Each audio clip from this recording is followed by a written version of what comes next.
Hello friends, welcome to my YouTube channel DIY Remedies. Today I will tell you how to cure the cold and cough instantly or within 5 minutes only. It can be cured without any medicines or cold syrup. So let's begin. Firstly, use Vicks VapoRub. Apply the VapoRub generally at the bottom of your feet and wear socks. It works 100% of the time and has been proven to work better than prescription drugs.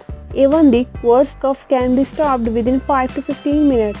Secondly, you can add 1 tablespoon of apple cider vinegar and 1 teaspoon each of lemon juice and honey to a cup of warm water and drink it slowly. Do this 2 to 3 times a day. Soon you will get relief from the pain and inflammation. These natural methods will help to remove all the cough, cold and pain in your throat. You can also use these methods for children. These are very safe and proven to work. So friends, if you like my video, please press the like button and give me comments in the comment box and share my videos with your all friends, family, relatives, and please subscribe to my channel DIY Remedies. Meet you in my next video. Bye friends.